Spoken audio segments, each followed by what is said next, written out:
नमस्कार, मी मोनिका आपल्या नवीन ब्लॉगमध्ये सगळ्यांचं स्वागत करते. कसे आज सगळे छान ना छानच असले. कसं आहे आमच्या इथं पहिलं तुम्हाला नगर रस्ता दाखवते आणि मी आता चाललेली आहे वागेश्वर मंदिरात. मस्त अशी थंडगार हवा सुटलेली आहे आणि खूप छान पावसाचं वातावरण आहे. तर म्हणलं चला आज सगळे म्हणले की आमच्या इथं आता वाघोलीमध्ये जे दिंडीचं आहे ते आज चालू होणार आहे. त्यामुळं म्हणलं चला बघून येऊया एकदा आणि दर्शन पण घेऊन ये. खूप दिवस झाले मी वागेश्वर मंदिरात पण आले नाही. चला मग व्हिडिओ फक्त कंटिन्यू. फायनली मी वागेश्वर मंदिरात आलेली आहे. ही कमान बघू शकता तुम्ही वागेश्वर मंदिराची. आणि हा रस्ता जातोय पुण्याला, हा रस्ता जातोय लोणीकडनं इकडं लोहगावला. तर तुम्ही जे वागेश्वर मंदिरात समजा कोण जवळचं असेल लांबचं असेल तर आवर्जून सगळी वागेश्वर मंदिरात या. तुम्हाला खरंच खूप छान वाटेल. तिथं अशी खाऊ गल्ली लावलेली इकडला.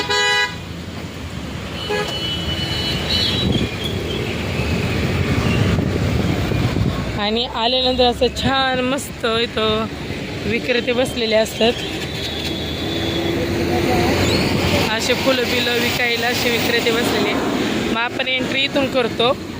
हे मस्त कमाने बघा तुम्ही महाशंकराची आमच्या वागेश्वर मंदिराची. हे असं गट आहे पिलाजी जाधवरांची इकडं समाधी आहे. असं छान मस्त गेट आहे. आलं तुम्हाला आतमध्ये दिसेल. आणि तिथं एक दुकान आहे ते दुकान आहे तिथं सगळं म्हणजे पूजेचं सामान वगैरे मिळतं. हा मोठा गेट आहे जे मैती वगैरे जातात तो गेट आहे. ती मैती बघ मला तिथं हात करते. हात कर ना.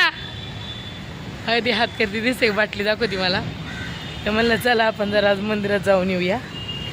ही एंट्री आहे. एंट्री आल्या तुम्हाला तिथं दिसत असेल ती स्मशानभूमी. तिथं आता सध्या मैत जळत आहे बघा.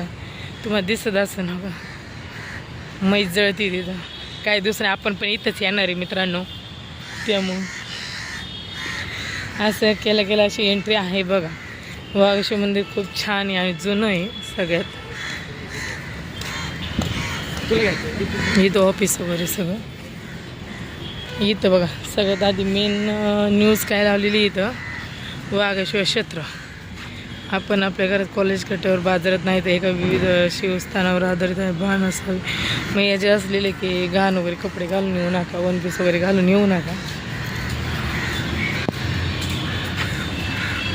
जाहीर नोटीस सर्वबाईक कळवण्यात येते की खाली पोशाखात बाईकांना मंदिरात प्रवेश मिळणार नाही याची सर्वबाईकांनी नोंद घ्यावी. म्हणजे असे कपडे घातलेल्यांना आतमध्ये एंट्री नाही. छान बघू शकता किती छान वातावरण. आल्या तुम्हाला छोटंसं असं एक मंदिर बघायला भेटत. इथे बनायचं छोटंसं एक नंदी आहे पाहू शकता. नंदीच्या बरोबर एक्झॅक्ट समोरच एक शिवलिंग आहे पाहू शकता तुम्ही. हे छोटंसं मंदिर आहे. हे पहिलं काळातलं मंदिर आहे. इथं मस्त असं परत इकडून समोर गेल्यानंतर इथे छान वृंदावन आहे दिसत असेल तुम्हाला. आणि ती पण एवढी छान वृंदावन वाटते ना असं माणसांचं मन हे करून घेते वृंदावन. अशी छान शुभ पुण्यदितो यजमानस्य भूतुर्जराः सहकुटुंबस्य सहपरिवारस्य म्हणायचे मम आत्मन श्रुती स्मृती पुराणयुक्त पुण्यफल प्राप्त्यर्थम अप्राप्त लक्ष्मी प्राप्त्यर्थम चिरकाल संरक्षणार्थम सकल मन इच्छित कामना सम सिद्ध्यर्थम आयु आरोग्य ऐश्वर्य सुख समाधान शांती प्राप्त्यर्थम वागेश्वर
टेन्शन घेऊ.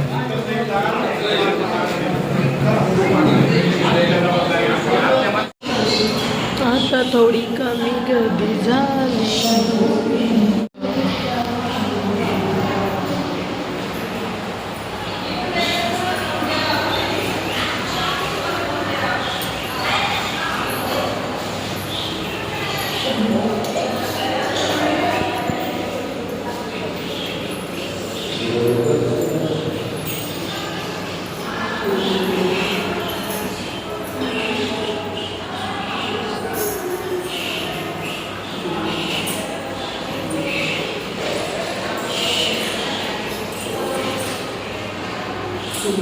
छान अशी गणपतीची मूर्ती दिसेल एंट्रीलाच. आणि इथं छान असा मारुतीराय आपला आहेच आहे. आणि हे असं बघा चांदीचं केलेलं आहे, पूर्ण हे चांदीचं आहे. आपण एंट्री करू आतमध्ये.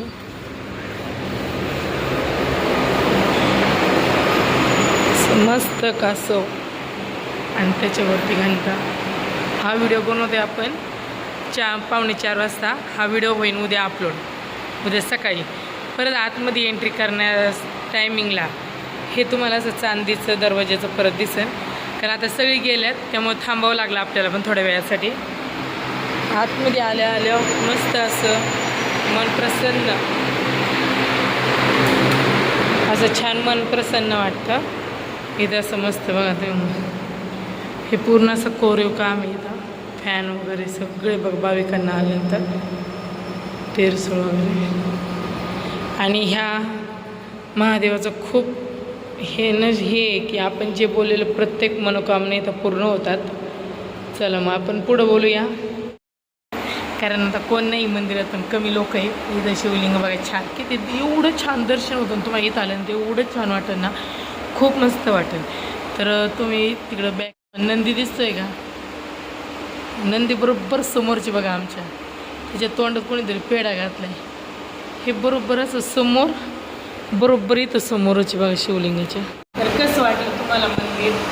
आणि जे खूप लांबून लांबून लोक येतात तर काही इथं त्या दिवशी तर कोण नाशिकवरूनच बाहेर ते कोण आलेलं दोन येतात. अरे मंदिर असं एकदम पुरातन पंडित काळाचं मंदिर आहे, खूप छान वाटतं. आणि कुठेही तुम्ही दर्शनाला गेले, पण तुम्हाला कुठेही गेले दर्शनाला हात लावून दर्शन भेटत नाही. तसं या महादेवाला आहे ना तुम्हाला हात लावून दर्शन मिळेल. पण एवढं आहे की इथं तुम्ही जे प्रत्येक गोष्ट बोलसाल ते तुमच्या मनोकामना सगळं. एवढंच की थोड्या ह्या गोष्टीला आपण इथे इथपर्यंत तिथे पाहून पण पाहिजे. तर तुम्ही नक्की इथे या, कारण मी पण व्हॉट्सअपला वगैरे इन्स्टाला वगैरे टाकते ना जेव्हा व्हिडिओ, तेव्हा लोक म्हणतात नाही वाविष्ण मंदिर किंवा भरपूर लोक बाहेरची इथे येऊन गेलेली आहे. कारण इथं आहे ना लोक कंटिन्यू चालू असतात, तेव्हा आपले व्हिडिओ पण धावते जागी जागी. आणि कोणी एक जण असतं त्यांना म्हणू शकत नाही की आपण आम्हाला आम्ही व्हिडिओ बनवतो. खूप म्हणजे भाग काय हे नारळ आहे, जे मंदिराचे नारळ येतात त्याचं पिशव्यांनी भरले जातात. आणि म्हणजे कोणी येतो प्रस वगैरे तर कुणी नेतो इथं असं नाही तो बांधे याचे त्याचे तिथं कसले बंधन नाही आहे. आणि जी कुठं राहता कुठं नाही मला नक्की नियम करा आणि नक्की अवश्य ह्या महादेवाला भेट द्यायला या. आणि मला नक्की नियम करा तुम्ही आल्यानंतर किंवा आम्ही तर बाबाची इथं आल्यानंतर संध्याकाळी 6:30ला एक आरती असते आणि सकाळी 6:30ला आरती असते. तुम्हाला आरती पण भेटन. आणि इथं वाघेश्वर नाव पण का पडलं असं म्हणतात पूर्वीची लोक, मला पण एवढं सांगता यायचं. पहिली लोक सांगतात की इथं पहिले वाघ जास्त राहत होते म्हणून. पण मी लहान होते तेव्हा आम्ही इथं यायचं जायचं असं काही विषय नव्हता. पण खूप छान आहे आणि तुम्ही जे बोलता ते खरं इथं खरं होतं. त्यामुळे विश्वासाने या, कधी इकडं तुम्हाला यायचा चान्स मिळाला तर नक्की या. तर आपण भेटूया दुसऱ्या ब्लॉगमध्ये. हा आजचा ब्लॉग कसा वाटला मला नक्की सांगा.